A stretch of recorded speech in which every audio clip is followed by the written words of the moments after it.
നമസ്കാരം, വേണു പരമേശ്വറാണ്. ഇതിൽ ചരിത്രമുണ്ട്, വസ്തുതകളുണ്ട്, വൈരുദ്ധ്യങ്ങളുണ്ട്. ഒരേ സമയം വിജ്ഞാനവും വിനോദവുമുണ്ട്. കണ്ണുനീരിൽ ചാലിച്ച കഥനമുണ്ട്, വിയർപ്പിൽ മുങ്ങിക്കിട്ടിയ വിജയവുമുണ്ട്. പിഴച്ച ചുവടുകളാൽ ചുമരുകളിൽ പതിക്കേണ്ടി വന്ന പരാജയങ്ങളുണ്ട്.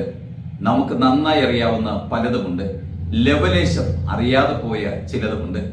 ചരിത്രം രചിച്ചവർ, ചരിത്രത്തിന് മുൻപേ നടന്നവർ, ചരിത്രം തന്നെ വഴി മാറ്റിയവർ, ആരോരും അറിയാതെ ചരിത്രമായി പോയവർ, പ്രശസ്തരായവർ, അപ്രശസ്തരായിരുന്നവർ, നമുക്ക് അപരിചിതരായ ചിലർ, കാലയവനികയ്ക്കുള്ളിൽ എന്നും അജ്ഞാതരായി കഴിഞ്ഞ മറ്റു ചിലരെന്നും നമ്മളെ പ്രചോദിപ്പിച്ചുകൊണ്ടേയിരിക്കും. മറ്റു ചിലർ നമ്മളറിയാതെ നമ്മുടെ ചിന്തകളിൽ വെളിച്ചമായി മിന്നിമറയും. പ്രശസ്തരുടെ മാത്രമല്ല, പ്രശസ്തി ഇല്ലാതിരുന്നിട്ടും പ്രസക്തി ഉണ്ടായിരുന്നവരുടെ ഇന്നലകളിലേക്ക് സ്വാഗതം. ബ്രിട്ടീഷ് മാനദണ്ഡത്തിലും യൂറോപ്യൻ നിലവാരത്തിലുമുള്ള ഉരുക്ക് പാളങ്ങൾ നീ ഉണ്ടാക്കിയാൽ, നീ ഉണ്ടാക്കുന്ന ഓരോ പൗണ്ട് ഉരുക്കും ഞാൻ തിന്നു തീർക്കും എന്ന് പരമപുച്ഛത്തോടെ മുഖത്ത് നോക്കി പരിഹസിച്ച ഇന്ത്യൻ റെയിൽവേയെ നയിച്ചിരുന്ന സർ ഫ്രെഡറിക് ആപ്കോട്ട് എന്ന ഇംഗ്ലീഷുകാരന് 1890-കൾ മുതൽ ഓരോ വർഷവും 50,000 ടണ്ണിലേറെ ഉരുക്ക് പാളങ്ങൾ ഉണ്ടാക്കി വിറ്റ് അവരുടെ പരിഹാസത്തിന് മുന്നിൽ തല ഉയർത്തി നിന്ന് മധുര പ്രതികാരം വീട്ടിയ ഒരു ഇന്ത്യൻ വ്യവസായി ഉണ്ടായിരുന്നു. അദ്ദേഹത്തിന്റെ പേര് ജംഷഡ്ജി ടാറ്റ എന്നായിരുന്നു. ജനിച്ച നാടിന്റെ പേര് സ്വന്തം പേരിനൊപ്പം ചേർക്കുന്ന ഒരുപാട് പ്രശസ്തരെ നാം കണ്ടിട്ടുണ്ട്. എന്നാൽ സ്വന്തം പേര് ഒരു നാട് ഏറ്റെടുക്കുന്ന അപൂർവം ആളുകളും ഉണ്ടായിട്ടുണ്ട്. ടാറ്റ നഗർ എന്നറിയപ്പെടുന്ന ജംഷഡ്പൂരിന്റെ പേരിനുടമയായ ജംഷഡ്ജി എന്ന ദീർഘവീക്ഷണമുള്ള വ്യവസായി ദരിദ്ര നാരായണന്മാരായ നമ്മെ ഇന്ത്യ എന്ന വികസ്വര രാജ്യത്തെ അതിവേഗം ബഹുദൂരം മറ്റ് രാജ്യങ്ങൾക്കൊപ്പം മുന്നിലേക്ക് നയിക്കാൻ ഉറക്കമിളച്ച് പണിയെടുത്ത മനുഷ്യത്വം മുഖമുദ്രയാക്കിയ മുതലാളി, നാം ഇന്ന് അഭിമാനപൂർവ്വം പറയുന്ന നെഞ്ചേറ്റുന്ന സാക്ഷാൽ ടാറ്റ തന്നെയാണിത്. സ്വന്തം രാജ്യത്തിന്റെ പേര് ചേർത്ത് പുറത്തിറക്കിയ ടാറ്റ ഇൻഡിക്ക എന്ന പുതുമോഡൽ കാറിന്റെ വിപണി പ്രതീക്ഷിച്ച അത്ര നടക്കാതെ കടം കയറുമെന്ന് കണ്ട് കാർ ഡിവിഷൻ വിൽക്കാനായി അമേരിക്കയിലെ വമ്പൻ വാഹന നിർമ്മാതാക്കളായ ഫോർഡിന്റെ ഉടമയായ ബിൽ ഫോർഡിനെ കാണാൻ ചെന്നപ്പോൾ ഒരു മൂന്നാംകിട രാജ്യത്തെ നഷ്ടത്തിലായ കാർ കമ്പനിയെ ഏറ്റെടുക്കേണ്ട ഗതികേട് തങ്ങൾക്കില്ലെന്നും വേണമെങ്കിൽ തങ്ങളുടെ ഔദാര്യമായി ഏതാനും തുക നൽകി ആ കാർ കമ്പനിയെ ഏറ്റെടുക്കാമെന്നും പറഞ്ഞ സായിപ്പിന്റെ പരിഹാസത്തിന് മുന്നിൽ കടം കയറി മുടിഞ്ഞാലും തന്റെ ഉൽപ്പന്നത്തെയും രാജ്യത്തെയും അപമാനിച്ചവന് മുന്നിൽ അടിയറവ് പറയില്ലെന്ന് തീരുമാനിച്ച മറ്റൊരു വ്യവസായിയും നമുക്കുണ്ടായിരുന്നു. അദ്ദേഹത്തിന്റെ പേരും ടാറ്റ എന്ന് തന്നെയായിരുന്നു. ഉരുക്ക് നിർമ്മാണത്തിൽ 6 ഭൂഖണ്ഡങ്ങളും അടക്കി വാണ അതേ ടാറ്റയുടെ പിന്മുറക്കാരനായ രത്തൻ ടാറ്റയാണ് ഫോർഡിന്റെ അപമാനത്തിന് മുന്നിൽ 9 വർഷങ്ങൾക്ക് ശേഷം അതേ ഫോർഡിനെ $230 കോടി കൊടുത്ത് വിലയ്ക്ക് വാങ്ങി മധുര പ്രതികാരത്തിന്റെ ഒരു ഇന്ത്യൻ ഏട് രചിച്ചതും അന്ന് അപമാനിച്ചു വിട്ട അതേ സായിപ്പിന്റെ കോടിക്കണക്കിന് കടം തീർത്ത് ആ കമ്പനിയെ പിൽക്കാലത്ത് ഏറ്റെടുക്കാൻ സന്മനസ് കാട്ടിയത് രത്തൻ ടാറ്റയാണ്. ജാഗ്വാർ ലാൻഡ് റോവർ എന്ന സായിപ്പിന്റെ അഭിമാന സ്ഥാപനം ഇന്ന് രത്തൻ ടാറ്റ എന്ന ഇന്ത്യൻ പൗരന് സ്വന്തം. പിറന്നു വീഴുന്ന കൊച്ചു കുഞ്ഞിന് പോലും ടാറ്റ എന്ന 4 അക്ഷരം ഉപ്പ് മുതൽ ഉരുക്ക് വരെയും മുട്ടുസൂചി മുതൽ എയ്റോപ്ലെയിൻ വരെയും നിർമ്മിക്കുന്ന അഭിമാന നാമമാണ്. കറിയുപ്പ് മുതൽ ഉരുക്ക് കമ്പിയോ മൺവെട്ടിയോ കാറോ മറ്റുപകരണങ്ങളോ ഉൾപ്പെടെ ടാറ്റയുടെ ഒരു പ്രോഡക്റ്റെങ്കിലും ഉപയോഗിക്കാത്ത ഒരു ദിവസവും ഒരു ഇന്ത്യക്കാരനുമില്ലാത്ത സാഹചര്യമാണ് ദീർഘവീക്ഷണമുള്ള ഒരു കുടുംബം നമുക്ക് സമ്മാനിച്ചത്. ജിൻഡാലും അംബാനിയും അദാനിയും ആദിത്യ ബിർളയും മിത്തലും ബജാജും ഒക്കെ നമുക്കുണ്ടെങ്കിലും ടാറ്റ എന്ന മനുഷ്യത്വ മുഖമുള്ള ഒരു മുതലാളി നമുക്കില്ല തന്നെ. അതുകൊണ്ടാണ് സർക്കാരിൽ നിന്നും യാതൊന്നും തിരികെ പ്രതീക്ഷിച്ചല്ല ടാറ്റ ഈ സേവനങ്ങൾ ചെയ്യുന്നതെന്നും അളവറ്റ തന്റെ പേരിലുള്ള സ്വത്ത് മുഴുവൻ തന്റെ സ്വകാര്യ സന്തോഷത്തിനല്ലെന്ന് തിരിച്ചറിഞ്ഞ ഒരാളാണ് ടാറ്റ എന്നും ഇനിയും ഒട്ടേറെ ടാറ്റമാരെ ഇന്ത്യക്ക് സൃഷ്ടിക്കാനുണ്ടെന്നും മഹാത്മാഗാന്ധി പറഞ്ഞത്.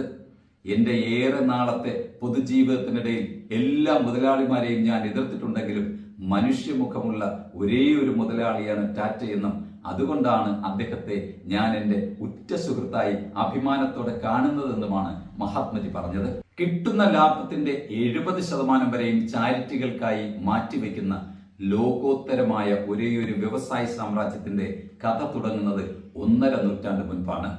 നല്ല ചിന്ത, നല്ല വാക്ക്, നല്ല പ്രവൃത്തി എന്നർത്ഥം വരുന്ന ഹുമത, ഹുക്ത, ഹുൻഷത എന്ന വാക്യത്തിൽ അധിഷ്ഠിതമായ ടാറ്റ കമ്പനിയുടെ ആപ്തവാക്യവും ചരിത്രവും തുടങ്ങുന്നത് പാഴ്സി ദമ്പതികളുടെ പുത്രനായി 1839 മാർച്ച് 3 ജംഷഡ്ജിയുടെ ജനനത്തോടെയാണ്. പിതാവിന്റെ ബിസിനസ്സിൽ സഹായിയായി തുടക്കം കുറിച്ച ജംഷഡ്ജിയെ പിതാവ് വിദേശത്തയക്കുകയും വിദേശത്ത് നിന്ന് തിരികെ വന്ന ജംഷഡ്ജി കോട്ടൺ രംഗത്ത് ബിസിനസ്സിൽ ഏർപ്പെടുകയും ഇന്ത്യയിൽ അന്ന് സുലഭമായി കിട്ടിയിരുന്ന കോട്ടൺ മുംബൈ മാർഗം വിദേശത്തേക്ക് മികച്ച വരുമാനം നേടിത്തുടങ്ങുന്ന രീതിയിൽ അയച്ചും തുടങ്ങി. 29 വയസ്സ് വരെ പിതാവിനൊപ്പം നിന്ന ജംഷഡ്ജി 1868 21,000 രൂപ മൂലധനമാക്കി മുംബൈയിൽ ബിസിനസ് സാമ്രാജ്യത്തിന് തുടക്കമിടുകയായിരുന്നു. മുംബൈക്ക് പുറമെ അഹമ്മദാബാദിലും സ്വദേശി മില്ലെന്ന പേരിൽ നിരവധി ശാഖകളും കർഷകരെ ഒരുമിപ്പിച്ച് കോട്ടൺ കൃഷിയും കൂട്ടായ്മയും വ്യാപിപ്പിച്ച് 30 വർഷങ്ങൾക്കിടെ മക്കളായ ദൊറാബ്ജി, രത്തൻജി എന്നിവരെയും ചേർത്ത് ടാറ്റ സൺസ് സ്ഥാപിച്ചു. ഇന്ന് 50 ലക്ഷത്തിലേറെ ജീവനക്കാരുടെ ആശ്രയമായ 100-ലധികം രാജ്യങ്ങളിലും 6 ഭൂഖണ്ഡങ്ങളിലുമായി വ്യാപിച്ചു കിടക്കുന്ന ടാറ്റ ആൻഡ് സൺസ് എന്ന ഏറ്റവും വലിയ വ്യവസായ ശൃംഖലയുടെ തുടക്കമായിരുന്നു ആ സംഭവം. 1903 ലോകത്തിലെ മറ്റേതൊരു കെട്ടിട സമുച്ചയത്തെയും വെല്ലുവിളിക്കുന്ന മാതൃകയിൽ 4 കോടി രൂപ ചെലവിട്ട് ഇന്ത്യയുടെ അഭിമാനമായ താജ് ഹോട്ടൽ എന്ന താജ്മഹൽ ഹോട്ടൽ സ്ഥാപിച്ചു. 560 മുറികളും 1600 ജീവനക്കാരുമുള്ള ഹോട്ടൽ മുംബൈയിലെ കൊളാബ കടൽ തീരത്ത് സ്ഥാപിക്കുമ്പോൾ അറ്റാച്ച്ഡ് ബാത്റൂമുള്ള റൂമിന് 13 രൂപയായിരുന്നു വാടക. 1924 ഹോട്ടലിന് പിറകിലായി ഗേറ്റ് വേ ഓഫ് ഇന്ത്യ കൂടി വന്നതോടെ താജ് ഇന്ത്യയുടെ സുപ്രധാന ലാൻഡ്മാർക്കായി മാറി. മൗണ്ട് ബാറ്റനും ബറാക് ഒബാമയും ബിൽ ക്ലിന്റണും ഹിലരി ക്ലിന്റണും ഒക്കെ ഇഷ്ടത്തോടെ താമസിക്കാനെത്തിയിരുന്ന ഹോട്ടലിൽ 2008 നവംബർ 26 നടന്ന ഭീകരാക്രമണത്തിൽ കൊല്ലപ്പെട്ടവർക്കും കഷ്ടനഷ്ടങ്ങൾ നേരിട്ടവർക്കും ഒരു പരാതിക്കും ഇട നൽകാതെ കോടിക്കണക്കിന് രൂപയുടെ നഷ്ടപരിഹാരവും ടാറ്റ നൽകുകയായിരുന്നു. താൽക്കാലിക ജീവനക്കാരായി എത്തിയവരുടെ കുടുംബങ്ങളെ പോലും ടാറ്റ ഏറ്റെടുത്ത് സംരക്ഷിച്ച് മാതൃക കാട്ടി. ബ്രിട്ടീഷുകാർ ഇന്ത്യ ഭരിക്കുന്ന കാലത്ത് ഒരു ഹോട്ടലിന് മുന്നിൽ നായ്ക്കൾക്കും ഇന്ത്യക്കാർക്കും പ്രവേശനമില്ല എന്ന് എഴുതി വച്ച ബോർഡ് കണ്ടിട്ടാണ് മധുര പ്രതികാരം പോലെ അതേ വെള്ളക്കാരനെയും അവന്റെ നായയെയും പാർപ്പിക്കുന്ന ഹോട്ടൽ സമുച്ചയം ടാറ്റ ഒരുക്കിയതെന്നും ആളുകൾ വിശ്വസിക്കുന്നു. ഇന്ന് ഇന്ത്യയിലാകമാനം 100ഓളം താജ് ഹോട്ടലുകളും UAEയും യൂറോപ്പും ഉൾപ്പെടെ 16-ലധികം രാജ്യങ്ങളിൽ ശാഖകളുമുള്ള ഇന്ത്യൻ ഹോട്ടൽസ് കമ്പനി ലിമിറ്റഡ് എന്ന ടാറ്റയുടെ ഉപകമ്പനിക്ക് ലോകത്താകമാനം 196 ഹോട്ടലുകളുമുണ്ട്. ജംഷഡ്ജി എന്ന മനുഷ്യസ്നേഹിയായ മുതലാളിയോടുള്ള ആദരസൂചകമായിട്ടാണ് ജാർഖണ്ഡിലെ സാച്ചി പട്ടണത്തിന് 1919 അവിടുത്തെ ജനത സ്നേഹപൂർവ്വം ജംഷഡ്പൂർ എന്ന് പേര് നൽകിയത്. ഏറെ സ്നേഹമുള്ളവർ ടാറ്റ നഗർ എന്നും വിളിക്കും. ടാറ്റ സ്റ്റീലിനൊപ്പം ടാറ്റ പവറും രംഗത്ത് വന്നതിന് പിന്നാലെ ന്യൂ ഇന്ത്യ അഷുറൻസ് കമ്പനി എന്ന ഇന്ത്യയിലെ ഏറ്റവും വലിയ ജനറൽ ഇൻഷുറൻസ് കമ്പനിക്കും ദൊറാബ്ജി തുടക്കമിട്ടു. 1910 ബ്രിട്ടൻ ദൊറാബ്ജി ടാറ്റയ്ക്ക് സർ പദവി നൽകിയാണ് ആദരിച്ചത്. ടാറ്റ ഗ്രൂപ്പിന്റെ മുഖമുദ്ര എന്നത് എക്കാലവും തൊഴിൽ സൗഹൃദമാണെന്ന് പറയാതെ വയ്യ. ഗവൺമെന്റ് സംവിധാനങ്ങൾ പോലും ടാറ്റ ഗ്രൂപ്പിനെ കണ്ടാണ് പല ആനുകൂല്യങ്ങളും തൊഴിൽ സൗഹൃദ നയങ്ങളും രൂപീകരിക്കുന്നത് പോലും. തൊഴിൽ മേഖലയിൽ ചരിത്രത്തിലാദ്യമായി പ്രോവിഡന്റ് ഫണ്ട്, ഗ്രാറ്റുവിറ്റി, തൊഴിൽ സ്ഥലത്തെ അപകടങ്ങൾക്കിരയാവുന്നവർക്കുള്ള നഷ്ടപരിഹാരം, ഡേ കെയർ, പ്രസവാവധി എന്നിവ വരെ രാജ്യത്ത് കേട്ട് കേൾവിയില്ലാതിരുന്ന സമയത്ത് നടപ്പാക്കി അതിശയിപ്പിച്ചവരാണ് ടാറ്റ ഗ്രൂപ്പ്. ലാഭത്തിന്റെ 70% കാരുണ്യ പ്രവർത്തനങ്ങൾക്ക് മാറ്റിവെക്കുന്ന ടാറ്റ ലാഭവിഹിതത്തിൽ നിന്ന് ഒരു ഭാഗം തൊഴിലാളികൾക്കും നൽകി വരുന്നു. ഒരു സംഘടനയുടെയും കൊടി പിടിക്കാതെയും ഒരു മുദ്രാവാക്യം വിളി പോലും ഇല്ലാതെയും 1 മണിക്കൂർ പോലും പണി മുടക്കേണ്ടി വരികയും ചെയ്യാതെയാണ് ഇതെല്ലാം നൽകുന്നത് എന്ന് ഓർക്കണം. മലയാളികളുടെ അഭിമാനമായ മുൻ രാഷ്ട്രപതി KR നാരായണൻ വരെ ടാറ്റ ഗ്രൂപ്പിന്റെ സ്കോളർഷിപ്പോടെ ഉപരിപഠന മികവ് പൂർത്തിയാക്കിയവരാണ്. ദശകങ്ങൾക്ക് മുൻപ് സിവിൽ സർവീസ് പാസ്സാകുന്നവരിൽ 90% പേരും ടാറ്റയുടെ വിദഗ്ധ പരിശീലനം സൗജന്യമായി നേടി വരുന്നവരാണെന്നതും ചരിത്രമാണ്. 1893 ജംഷഡ്ജി ഒരു കപ്പൽ യാത്രക്കിടെ സ്വാമി വിവേകാനന്ദനെ കാണാനിടയാക്കിയതാണ് പിൽക്കാലത്ത് ഇന്ത്യൻ ഇൻസ്റ്റിറ്റ്യൂട്ട് ഓഫ് സയൻസസ് ബംഗളൂരുവിൽ തുടങ്ങാനിടയാക്കിയത്. മലയാളികൾ ഉൾപ്പെടെ എത്രയോ ആയിരക്കണക്കിന് വിദ്യാർത്ഥികളാണ് അവിടെ നിന്ന് ഇപ്പോഴും ഉന്നത വിദ്യാഭ്യാസം നേടി ലോകത്തിന്റെ വിവിധ ഭാഗങ്ങളിൽ ഉയരങ്ങളിലെത്തുന്നത്.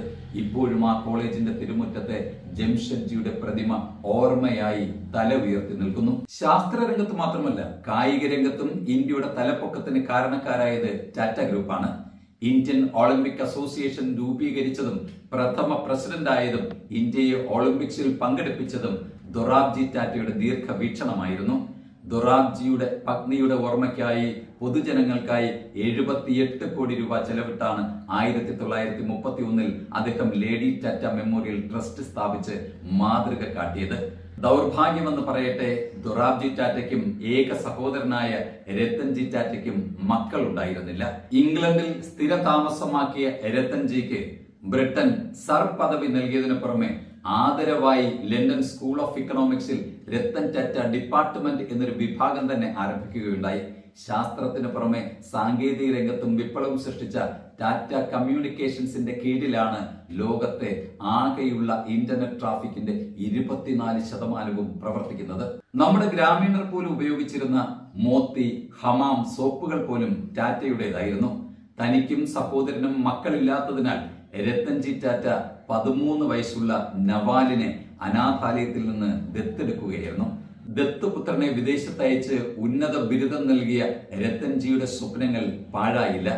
അനാഥാലയത്തിൽ നിന്ന് നവാൽ ടാറ്റ എന്ന മിടുക്കനായ വ്യവസായിയായി വളർന്ന നവാൽ 13 തവണ ഇന്റർനാഷണൽ ലേബർ ഓർഗനൈസേഷൻ എന്ന ILOയുടെ മെമ്പറായി തിരഞ്ഞെടുക്കപ്പെട്ടു.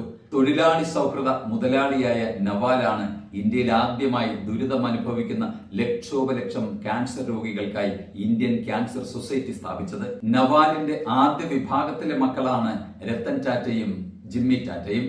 ആദ്യ ഭാര്യയുമായി അകന്ന നവാൽ ടാറ്റയുടെ 2ാം വിഭാഗത്തിലെ മകനാണ് നോയൽ ടാറ്റ. അനാഥനായ തന്നെ ഏറ്റെടുത്ത് പഠിപ്പിച്ച് ലോകത്തിലെ തന്നെ ഏറ്റവും വലിയ ബിസിനസ് സാമ്രാജ്യത്തിന്റെ അധിപനാക്കിയ രത്തൻജി ടാറ്റയോടുള്ള സ്നേഹത്തിന് പകരമാണ് തന്റെ ആദ്യ പുത്രന് അച്ഛന്റെ തുല്യമായ രത്തൻ എന്ന പേരിട്ട് വളർത്തിയത്.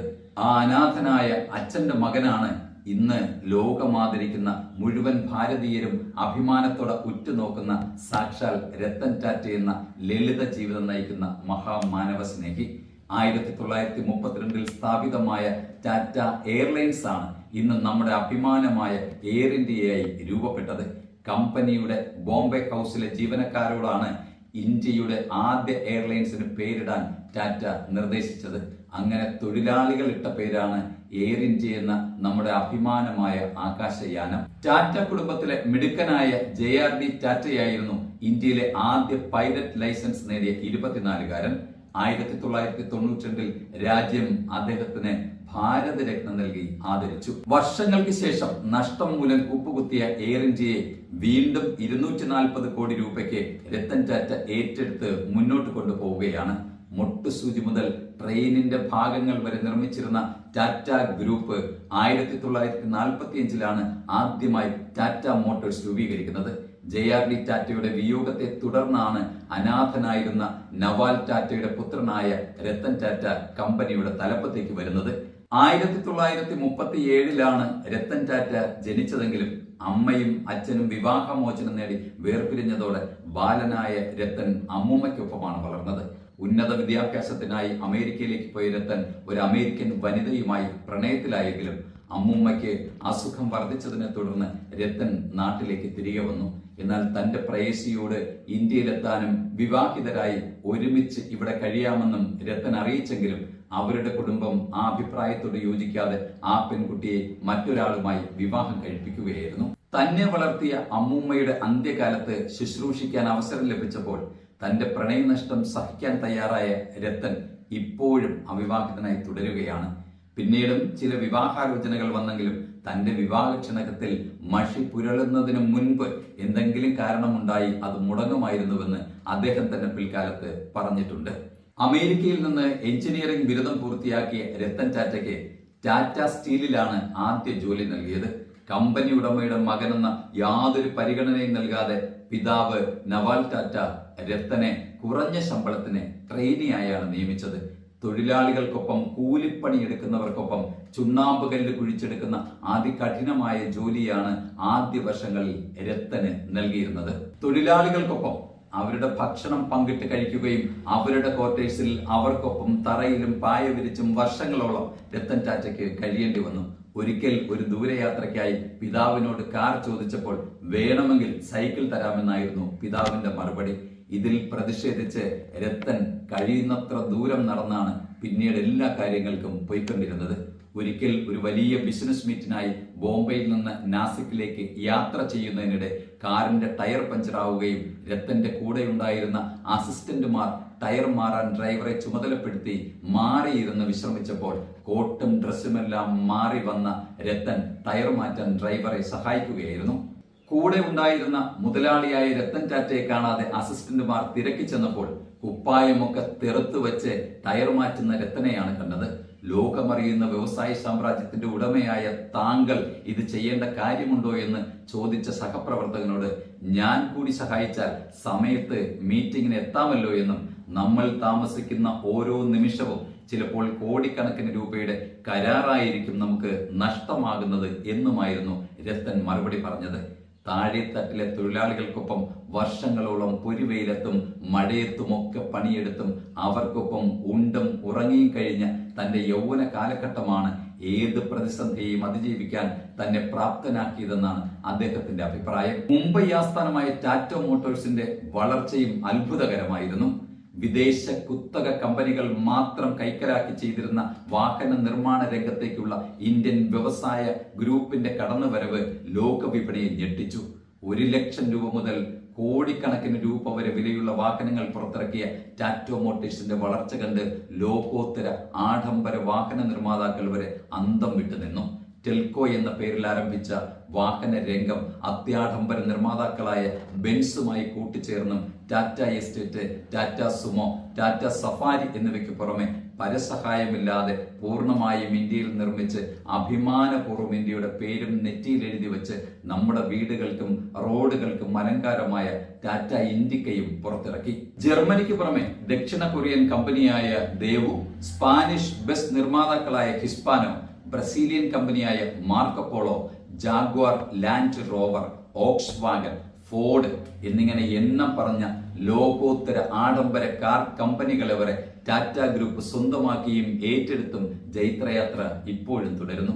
എന്നാൽ വാഹന നിർമ്മാണ രംഗം പലപ്പോഴും കോടാനുകോടി രൂപയുടെ നഷ്ടത്തിലാണ് കമ്പനിയെ എത്തിച്ചതെങ്കിലും പ്രത്യേകിച്ച് ഇന്ത്യക്കാരോടുള്ള പ്രതിബദ്ധത എന്നും നെഞ്ചോട് ചേർത്ത ടാറ്റ ഗ്രൂപ്പ് ആ നഷ്ടങ്ങളൊന്നും കണക്കാക്കാതെ തന്നെ ഇപ്പോഴും മുന്നോട്ട് കുതിക്കുക തന്നെയാണ്.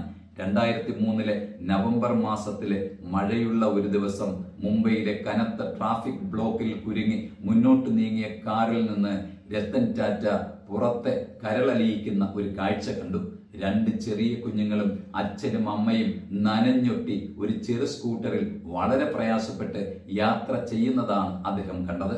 2 ചെറിയ കുഞ്ഞുങ്ങളും അച്ഛനമ്മമാരോട് നനഞ്ഞൊട്ടി പറ്റിച്ചേർന്ന് വിറയാർന്ന് യാത്ര ചെയ്യുന്നത് കണ്ടപ്പോൾ രത്തൻ ടാറ്റ എന്ന ലോകത്തിലെ ഏറ്റവും വിപുലമായ വാഹന നിർമ്മാതാവിന് പിന്നീടുള്ള രാത്രികൾ സ്വസ്ഥതയോടെ ഉറങ്ങാനേ കഴിഞ്ഞില്ല. പലരും പിന്തിരിപ്പിച്ചിട്ടും 1 ലക്ഷം രൂപയ്ക്ക് ഒരു ചെറു കുടുംബത്തിന് സുരക്ഷിതമായി യാത്ര ചെയ്യാവുന്ന ചെറുകാർ എന്ന സങ്കല്പം മാസങ്ങൾക്കുള്ളിൽ നാനോ കാർ എന്ന അത്ഭുത യാഥാർത്ഥ്യത്തിലൂടെ അദ്ദേഹം സാക്ഷാത്കരിച്ചു. കമ്പനിക്ക് ഒരു ഘട്ടത്തിൽ കോടികളുടെ നഷ്ടമുണ്ടാക്കിയ നാനോ കാർ ഒരു ബാധ്യതയായപ്പോഴും സാധാരണക്കാരന് വേണ്ടി കമ്പനിയിലെ മുഴുവൻ പേരോടും ഒറ്റയ്ക്ക് പോരാടി നാനോ കാർ എന്ന യാഥാർത്ഥ്യം അദ്ദേഹം ഉപേക്ഷിക്കാതെ മുന്നോട്ട് കൊണ്ടുപോയി. ഇന്ത്യയിലെ സാധാരണക്കാരനും ഇടത്തരക്കാരനും കാർ എന്ന സ്വപ്നം സാക്ഷാത്കരിച്ച രത്തൻ ടാറ്റ എന്ന ഏക വ്യക്തിയുടെ തീരുമാനത്തിലൂടെ ടാറ്റ ഗ്രൂപ്പിനുണ്ടായ നഷ്ടം 1000 കോടി രൂപയുടേതായിരുന്നു. എന്നാൽ ജീവിതം ECG മെഷീനിലെ രേഖകൾ പോലെയാണെന്നും എപ്പോഴും കയറ്റിറക്കങ്ങൾ വേണമെന്നും നേർരേഖയാണെങ്കിൽ നാം അവസാനിച്ചു എന്നാണ് അർത്ഥമെന്നുമായിരുന്നു ഇതേക്കുറിച്ച് കണക്ക് ചോദിച്ചവരോട് അദ്ദേഹം പറഞ്ഞത്. നാനോ കാറിനോട് രത്തൻ ടാറ്റയ്ക്കുള്ള മാനസിക അടുപ്പം മറ്റൊരു ആഡംബരക്കാരനോടും അദ്ദേഹത്തിന് തോന്നിയിരുന്നില്ല എന്നാണ് അദ്ദേഹത്തിന്റെ അടുപ്പക്കാർ പോലും പറയുന്നത്. ഒരിക്കൽ ടാറ്റയുടെ ടെൽക്കോയിലേക്ക് എഞ്ചിനീയർമാരെ ആവശ്യമുണ്ടെന്ന് പറഞ്ഞു വന്ന പരസ്യത്തിൽ വനിതകൾ അപേക്ഷിക്കേണ്ടതില്ല എന്ന് പറഞ്ഞിരുന്നു. എന്നാൽ എഞ്ചിനീയറിംഗ് ബിരുദധാരിയായ സുധയെന്ന യുവതി ഇത് അനീതിയാണ് എന്ന് പറഞ്ഞുകൊണ്ട് ടാറ്റയ്ക്ക് കത്തെഴുതി. കത്ത് വായിച്ച അദ്ദേഹം സുധയോട് മുംബൈയിലെ ഓഫീസിലെത്താൻ പറഞ്ഞു. സുധയ്ക്ക് താല്പര്യമുണ്ടെങ്കിൽ കമ്പനിയിൽ ജോയിൻ ചെയ്യാമെന്നും പുരുഷന്മാർ മാത്രം ജോലി നോക്കുന്ന ഫാക്ടറി ആയതുകൊണ്ടാണ് അങ്ങനെ പരസ്യം നൽകിയതെന്നുമായിരുന്നു ടാറ്റയുടെ ക്ഷമാപൂർവ്വമുള്ള മറുപടി. എന്നാൽ കമ്പനിയുടെ വലിപ്പവും കമ്പനി ഉടമയുടെ വിനയവും മനസ്സിലാക്കിയ സുധ ഉടൻ തന്നെ ജോയിൻ ചെയ്യാൻ സമ്മതം അറിയിക്കുകയായിരുന്നു.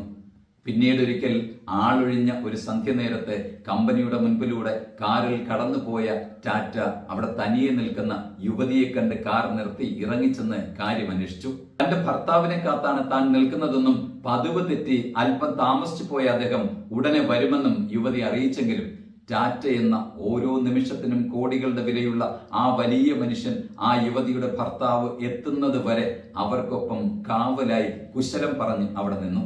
സ്ത്രീകളെയും പരിഗണിക്കണമെന്ന് ടാറ്റയ്ക്ക് കത്തെഴുതി ജോലിക്ക് കയറിയ സുധ എന്ന യുവതിയായിരുന്നു അത്. ഇൻഫോസിസ് എന്ന ലോക പ്രശസ്ത IT കമ്പനി സ്ഥാപകനായ NR നാരായണമൂർത്തി എന്ന ഭർത്താവിനെ കാത്തുനിന്ന സുധാമൂർത്തിയായിരുന്നു ആ സ്ത്രീ. പറഞ്ഞാലും തീരാത്തത്ര തൊഴിലാളി സൗഹൃദവും സാമൂഹ്യ പ്രതിബദ്ധതയും ലാഭത്തിന്റെ മുക്കാൽ പങ്കും രാഷ്ട്ര പുരോഗതിക്കായി മാറ്റിവെക്കുകയും ചെയ്യുന്ന ടാറ്റ ഗ്രൂപ്പിന്റെ മേധാവികളായി അനാഥാലയത്തിൽ പിറവിയെടുക്കുന്ന ദത്തുപുത്രന്മാരും ടാറ്റ കുടുംബത്തിന് പുറത്തുനിന്ന് ജാതിയോ മതമോ ദേശമോ വ്യത്യാസമില്ലാതെ മനുഷ്യത്വ മുഖമുദ്രയാക്കി കടന്നു വരുന്ന ഊർജ്ജസ്വലരായ രാജ്യസ്നേഹികളായ ചെറുപ്പക്കാരും വരാറുണ്ടെന്നുള്ളതിന്റെ ഏറ്റവും പുതിയ ഉദാഹരണമാണ് നമ്മളെയൊക്കെ അത്ഭുതപ്പെടുത്തിക്കൊണ്ട് കടന്നു വന്ന ശന്തനുവെന്ന കൗമാരക്കാരന്റെ കൗതുകമുള്ള സുന്ദരനായ പൂനെ സ്വദേശിയായ ശന്തനു നായിഡു. 30 വർഷം മുമ്പ് പൂനെയിൽ ജനിച്ച് മെക്കാനിക്കൽ എഞ്ചിനീയറിംഗ് പാസ്സായ ശന്തനു ടാറ്റ ഗ്രൂപ്പിലെ സാധാരണ എഞ്ചിനീയറായി ജോലിക്ക് കയറി. നായകളോട് ഏറെ അടുപ്പമുണ്ടായിരുന്ന ഇഷ്ടമുണ്ടായിരുന്ന ശന്തനു തെരുവ് നായകളെ തുടർച്ചയായി ഉണ്ടാകുന്ന റോഡ് അപകടങ്ങളിൽ നിന്ന് രക്ഷിക്കുന്നതിനായി രാത്രികാലങ്ങളിൽ വാഹനം ഓടിക്കുന്ന ഡ്രൈവർമാർക്ക് വേഗത്തിൽ കാണാനും തിരിച്ചറിയാനും പറ്റുന്ന കോളർ ബെൽറ്റുകൾ വികസിപ്പിച്ച് കൂട്ടുകാരുടെ സഹായത്തോടെ തെരുവ് നായകൾക്ക് അണിയിച്ച് സംരക്ഷിച്ചു വന്നു.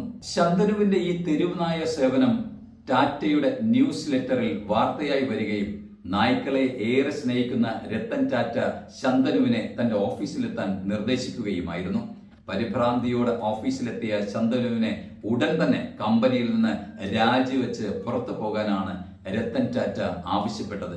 അന്തം വിട്ടു നിന്ന ശന്തനുവിനോട് ശാന്തനായി ചിരിച്ചുകൊണ്ട് രത്തൻ ടാറ്റ എന്ന വ്യവസായ ഭീമൻ പറഞ്ഞത് താൻ പഠിച്ച അമേരിക്കയിലെ സർവകലാശാലയിലേക്ക് ഉടൻ ജോയിൻ ചെയ്യാൻ പുറപ്പെടുക എന്നായിരുന്നു. ഉന്നത പഠനത്തിന് വിദേശത്തേക്ക് പോയ ശന്തനുവിന്റെ ബിരുദദാന ചടങ്ങിൽ പങ്കെടുക്കാൻ രത്തൻ ടാറ്റയും അമേരിക്കയിലെത്തിയതും വാർത്തകളായി ഏറെ ചർച്ച ചെയ്യപ്പെട്ടു. ശന്തനു എന്ന മിടുക്കനായ യുവാവും രത്തൻ ടാറ്റയും തമ്മിലുള്ള ഊഷ്മളമായ ബന്ധത്തിന്റെ കഥകളും ചിത്രങ്ങളും സാമൂഹ്യ മാധ്യമങ്ങളിൽ ഉൾപ്പെടെ ആഘോഷിക്കപ്പെട്ടു. രത്തൻ ടാറ്റയുടെ പിറന്നാൾ ദിനത്തിൽ അദ്ദേഹത്തിന് കേക്ക് മുറിച്ച് ചുണ്ടിൽ വെച്ച് കൊടുക്കുന്ന ശന്തനു ഇരുവരുടെയും ബന്ധം വിവരിച്ചെഴുതിയ പുസ്തകമാണ് I came upon A light house. ഇടക്കാലത്ത് ടാറ്റ കുടുംബത്തിന് പുറത്തു നിന്ന് വന്ന പല്ലോൺജി മിസ്ട്രിയുടെ മകനായ സൈറസ് മിസ്ട്രി തൊഴിലാളി വിരുദ്ധ നയങ്ങൾ നടപ്പാക്കാൻ ശ്രമിച്ചപ്പോൾ രത്തൻ ടാറ്റ നേരിട്ടിടപെട്ട് സൈറസിനെ പുറത്താക്കിയ വാർത്തയും നമ്മൾ കണ്ടു. പിന്നീടാണ് ടാറ്റ കുടുംബത്തിന് പുറത്തു നിന്നും N ചന്ദ്രശേഖരൻ ടാറ്റ ഗ്രൂപ്പിന്റെ തലപ്പത്തെത്തുന്നത്. സ്നാപ്ഡീലും പേടിഎമ്മും ഓലയും ലെൻസ് കാർട്ടും എന്ന് വേണ്ട 100 കണക്കിന് സ്റ്റാർട്ടപ്പുകൾക്കാണ് ടാറ്റ ഗ്രൂപ്പ് അകമഴിഞ്ഞ് പിന്തുണ നൽകിയത്. 180 രാജ്യങ്ങളിൽ സേവനമുള്ള 31 ലക്ഷം കോടി രൂപയുടെ ആസ്തിയുള്ള ലോകത്തിലെ ഏറ്റവും വിപുലമായ ബിസിനസ് സാമ്രാജ്യത്തിന്റെ ഉടമയായ രത്തൻ ടാറ്റ പക്ഷേ ബിസിനസ് ടൈക്കൂണുകളുടെ പട്ടികകളിൽ ഇടം പിടിക്കാറില്ല. കാരണം കമ്പനിയുടെ 1% താഴെ മാത്രം ആസ്തികളെ രത്തൻ ടാറ്റ സ്വന്തം പേരിൽ എഴുതി ചേർത്തിട്ടുള്ളൂ. അതുകൊണ്ട് തന്നെ കണക്കെടുപ്പുകളിലും എണ്ണം പറഞ്ഞ ലിസ്റ്റുകളിലും അംബാനിമാരും അദാനിമാരും അവരുടെ മുഴുവൻ സ്വത്തിന്റെ പേരിൽ 1ഉം 2ഉം സ്ഥാനങ്ങൾ മാറി മാറി അലങ്കരിക്കുമ്പോഴും അവരെക്കാൾ 10 മടങ്ങ് സ്വത്തിനുടമയായ രത്തൻ ടാറ്റ എന്ന മാനുഷിക മുഖവും മൂല്യവുമുള്ള ആൾ രൂപം സ്വന്തം ആസ്തികൾ പൊതുജന നന്മയ്ക്കായി മാറ്റിവെച്ച് ഏറ്റവും ലളിതമായ ജീവിത ശൈലിയിലൂടെ നമ്മളെ വിസ്മയിപ്പിച്ചുകൊണ്ടേയിരിക്കുന്നു. ഈ 86-ാം വയസ്സിലും ഊർജ്ജസ്വലനായി അവിവാഹിതനായി നമ്മളേവരെയും ഉത്തേജിപ്പിച്ചുകൊണ്ട് അതിലളിത ജീവിതത്തിലൂടെ പുതുസംരംഭങ്ങളിലൂടെ സാധാരണക്കാരനെ വരെ ത്രസിപ്പിച്ചുകൊണ്ട് കാറും കോളും നിറഞ്ഞ ജീവിതപാതയിലും സ്വച്ഛന്തമായി ഒഴുകുന്ന ഒരു പുഴ പോലെ സ്നേഹവും എളിമയും വിനയവും ദീർഘവീക്ഷണവും കൊണ്ട് കരകവിഞ്ഞും നിറഞ്ഞും ശാന്തമായി ഒഴുകിപ്പരക്കട്ടെ ആ നിറജീവിതം. മറ്റൊരു മഹാവിസ്മയത്തിന്റെ വാസ്തവ കഥകളുമായി പ്രശസ്തരുടെ ഇന്നലകളിലൂടെ വീണ്ടും എത്താം. നന്ദിയോടെ.